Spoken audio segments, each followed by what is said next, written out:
Bakit nga ba dinala ang propeta na si Ezekiel sa lambak na puro mga buto at ano ang ibig ipahiwatig ng Diyos dito kay Ezekiel at sa bayan ng Israel? At ano ang matututunan natin dito? Halina, sabay-sabay natin itong panoorin at pakinggan ang tungkol dito.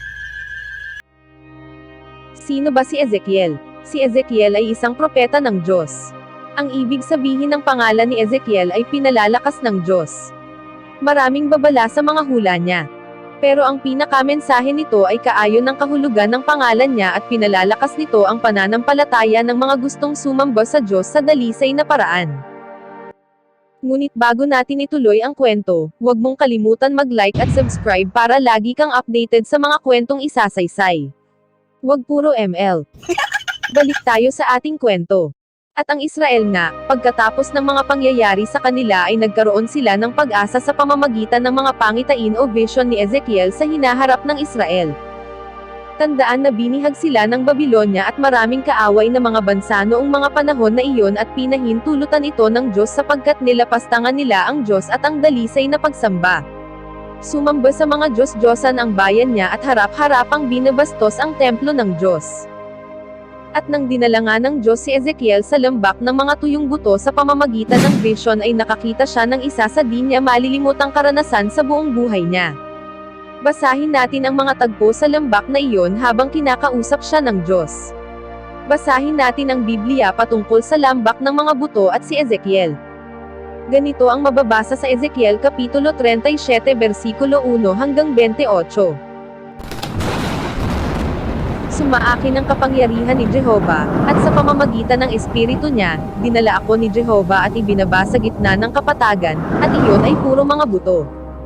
Pinadaan niya ako sa palibot ng mga iyon, at nakita kong napakaraming buto sa kapatagan, at tuyong-tuyo ang mga iyon. Nagtanong siya, "Anak ng tao, pwede bang mabuhay ang mga butong ito?" Sinabi ko, "Kataas-taasang Panginoong Jehovah, ikaw ang nakaalam."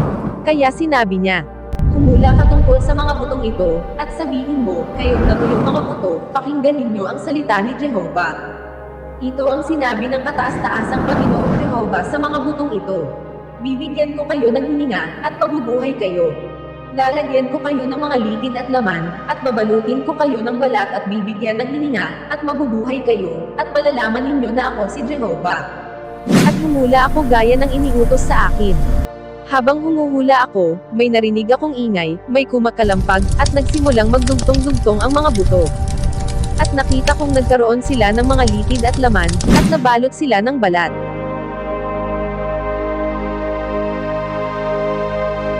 Pero wala pa silang hininga. Sinabi pa niya sa akin, "Humula ka sa hangin. Humula ka, anak ng tao, at sabihin mo sa hangin, ito ang sinabi ng kataas-taasang Panginoong Jehovah. Mula sa apat na hangin ay pumarito ka, o hangin, at hipan mo ang mga taong ito na pinatay para mabuhay sila." Kaya humula ako gaya ng iniutos niya sa akin, at nagkaroon sila ng hininga, at nabuhay sila at tumayo, isang napakalaking hukbo. At sinabi niya sa akin, "Anak ng tao, ang mga butong ito ay ang buong sambahayan ng Israel. Sinasabi nila, natuyo ang aming mga buto, at nawala ang aming pag-asa. Lubusan kaming inihiwalay sa iba, kaya humula ka, at sabihin mo, eto ang sinabi ng kataas-taasang Panginoong Jehovah. Bubuksan ko ang inyong libingan at ibabangon kayo mula roon, bayan ko, at dadalhin ko kayo sa Israel. At malalaman ninyo na ako si Jehovah kapag binuksan ko ang inyong libingan at kapag ibinangon ko kayo at inilabas doon. O bayan ko, ilalagay ko sa inyo ang espiritu ko. At mabubuhay kayo, at patitirahin ko kayo sa inyong lupain, at malalaman ninyo na akong si Jehovah ang nagsalita at gumawa nito, ang sabi ni Jehovah." Dumating ulit sa akin ang salita ni Jehovah. "At ikaw, anak ng tao, kumuha ka ng patpat at isulat mo roon, para kay Juda at sa bayang Israel na kasama niya, at kumuha ka ng isa pang patpat at isulat mo roon, para kay Jose, ang patpat ni Ephraim, at sa buong sambahayan ng Israel na kasama niya. At pagdikitin mo ang mga iyon para maging isang patpat sa iyong kamay.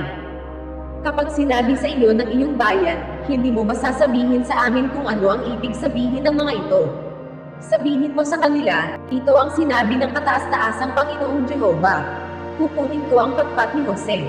na nasa kamay ni Ephraim, at ng mga tribo ng Israel na kasama niya. At ididikit ko ito sa patpat ni Juda, at gagawin ko silang iisang patpat.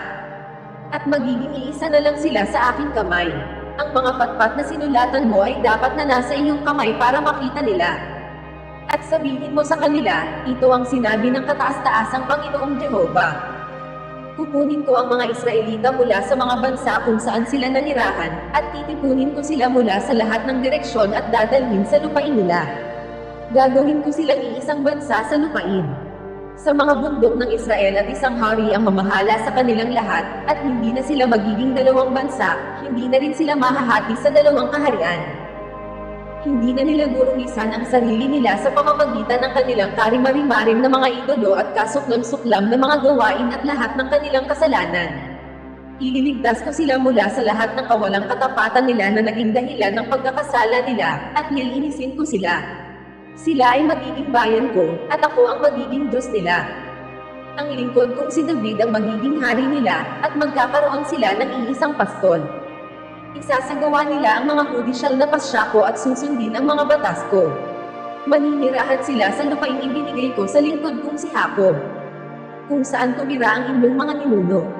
At titira sila roon magpakailanman, sila at ang mga anak nila at ang mga anak ng mga anak nila, at ang lingkod kong si David ang magiging pinuno nila magpakailanman. At makikipagtipan ako sa kanila para sa kapayapaan, ito ay magiging isang walang hanggang tipan. Ibibigay ko sa kanila ang lupain nila at pararamihin sila, at ilalagay ko sa gitna nila ang aking santuaryo, magpakailanman. Maninirahan akong kasama nila, at ako ang magiging Diyos nila, at sila ay magiging bayan ko. At malalaman ng mga bansa na akong si Jehova ang nagpapabanal sa Israel kapag ang aking santuaryo ay nasa gitna na nila magpakailanman. At yun nga ang naging pag-uusap ng Diyos at si Ezekiel. Kung tutuusin, nakakatakot din ang lugar na iyon dahil puro lang mga buto, malamang na baka pag tayo ang nandoon mangangatog ang ating katawan pag makakita ng ganun kadaming buto. Ngunit hindi pinagtuon ng pansin ni Ezekiel ito. Patuloy pa rin siyang nakipag-usap sa Diyos sa lambak na iyon ng mga tuyong buto, at sa time na iyon nga ay pag-iisahin na ng Diyos ang kanyang bayan na Israel at ibabalik ang tamang pagsamba. Ano ang ibig ipahiwatig dito ng Diyos sa kanyang bayan? Tama. Ayaw ng Diyos na sumusuway ang bayan niya sa kanya at harapang binabastos siya dahil dependent ang Israel sa Diyos. At kayang-kayang ibalik ng Diyos anuman ang nawala o kahit nagkadurog-durog na piraso. Ano naman ang matututuhan natin? Matututuhan natin na gaano man kahirap ang sitwasyon mo, o nawalan ka man ng anuman na mahalaga sa iyo basta't magtiwala ka sa Diyos at ginagawa mo ang tamang pagsamba at sinusunod ang tama ayon sa kagustuhan ng iyong puso ay kayang-kaya niyang ibalik anuman ang nawalang mahalaga na iyon, at kayang-kaya niyang higitin iyon doble o triple pa sa hinihiling mo. Ang sabi nga sa 2 Korinto Kapitulo 5, verse 7, "For we walk by faith not by sight." Gawin nating example ang buhay ni Job, na nawalan ng mga mahal sa buhay, mga anak, at mga ari-arian kasama ang mga alaga nitong mga hayop. At nagkasakit ng malala na nakakadiri at sinabihan pa siya ng asawa niya na sumpain na ang Diyos niya. Sa pamamagitan ng mga kaibigan niya kuno o mga malalapit sa kanya, na imbes na tulungan siyang mapalakas ang loob, ay idina-down pa siya para sukuhan na ang pananampalataya kay Jehova. Galit na galit si Satanas at ayaw niyang sumuko. Sumama ulit siya sa pagtitipon ng mga anghel sa harap ni Jehova. Muling pinuri ni Jehova ang katapatan ni Job sa kabila ng lahat ng pagsalakay ni Satanas. Sumagot si Satanas, "Balat para sa balat. Ibibigay ng isang tao ang lahat ng kanya para sa buhay niya. Kaya para mapaiba naman, iunat mo ang kamay mo at saktan ang kanyang buto at laman, at tiyak na susumpain kanya ng mukhaan." Nakakatiyak si Satanas na kung magkakasakit ng malubha si Job ay susumpain niya ang Diyos. Dahil buo ang tiwala ni Jehova kay Job, pinahintulutan niya si Satanas na bigyan ng sakit si Job, basta huwag lang niya itong papatayin. Mababasa ito sa Job Kapitulo 2 versikulo 1 hanggang 6. Di nagtagal, dinanas ni Job ang binanggit sa pasimula. Isipin ang kawawa niyang asawa. Namatayan na nga ito ng 10 anak, wala pa itong magawa kundi ang pagmasdan ang labis-labis na pagdurusa ng kanyang asawa. Dahil sa bigat ng pinagdaraanan, nasabi niya, "Nananatili ka pa rin bang tapat? Sumpain mo ang Diyos para mamatay ka na. Parang hindi na siya ang asawang nakilala at minahal ni Job. Nasabi ni Job na para siyang babaeng mangmangkong magsalita. Pero hindi pa rin isinumpa ni Job ang Diyos. Hindi siya nagsalita ng masama. Mababasa ito sa Job Kapitulo 2 versikulo 7 hanggang 10. Nakaupo siya sa lupa, tadtad ng bukol, o sugat, mula ulo hanggang paa. Isip-isipin siya na nakatungo, bagsak ang balikat, nag-iisa, at halos walang lakas para bugawin ang mga langaw na nagliliparan sa paligid niya. Nakaupo siya sa abo para ipakitang nagdadalamhati siya, at isang piraso ng basag na palayok ang ipinangkakayod niya sa balat niya. Napakalaki nang nawala sa kanya. Iniwan siya ng mga kaibigan, kapitbahay, at kamag-anak niya. Tinutuya siya ng mga tao, pati na ng mga bata. Akala niya, kagagawan ito ng Diyos niyang si Jehovah, pero nagkakamali siya. Ang sinabi ni Job, hubad akong lumabas sa sinapupunan ng aking ina. At hubad akong babalik. Si Jehovah ang nagbigay. At si Jehovah ang mag-aalis. Patuloy nawang purihin ang pangalan ni Jehovah. At sinagot niya ang kanyang asawa sa patuloy na pangda-down sa kanya. Sinabi ni Job sa kanya, para kang babaeng mangmangkong magsalita. Mabuti lang ba ang tatanggapin natin mula sa tunay na Diyos at hindi ang masama? Sa kabila ng lahat ng dinanas ni Job, hindi siya nagsalita ng masama.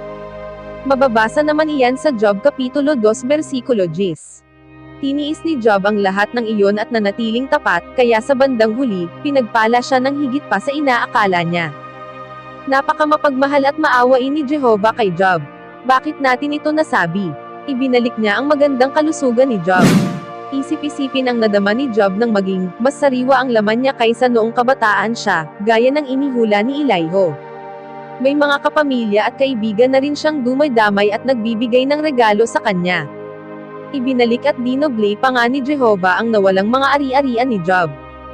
Pero paano naman ang pinakamalalim na sugat ni Job, ang pagkamatay ng kanyang mga anak? Naging masaya ulit si Job at ang asawa niya nang magkaroon sila ng 10 pang anak. Makahimalaring pinahaba ni Jehovah ang buhay ni Job. Nabuhay pa siya ng 140 taon, at nakita niya ang kanyang mga anak at apo, 4 na henerasyon. Nang bandang huli, namatay si Job. Matapos masiyahan sa mahabang buhay, mababasa iyan sa Job Kapitulo 42 versikulo 10 hanggang 17, at sa paraiso, makakasamang muli ni Job at ng asawa niya ang kanilang pamilya, kasama na ang 10 nilang anak na inagaw sa kanila ni Satanas. Mababasa naman ito sa Juan Kapitulo 5 versikulo 28-29. Kung ikaw ay dumanas ng ganun, bakit itakwil mo na agad ang Diyos? Hindi iyon basta-basta na pagsubok, marahil alam na ni Jehovah sa simula pa lang kung ano ang nilalaman ng puso ni Job kaya hinayaan niyang subukin ito ng tuso na si Satanas. Ngunit iba ang lalaking iyon. Siya si Job. Tungkol sa kanya, sinabi ng Diyos, wala siyang katulad sa lupa, mababasa iyan sa Job Kapitulo 1 versikulo 8. Pagkalipas ng maraming siglo, itinuturing pa rin ni Jehovah si Job bilang isa sa pinakamatuwid na mga taong nabuhay sa lupa. Tunay ngang isa sa nakakahangang lalaki ang matapat na si Job, sa katunayan isa ito sa pinakapaborito kong karakter sa Biblia. May napulot tayong aral mula sa vision ni Ezekiel, hanggang sa pagtitiis ni Job at di matatawarang katapatan niya sa Diyos. Hanggang dito na lamang po, maraming salamat at ingat sa lahat.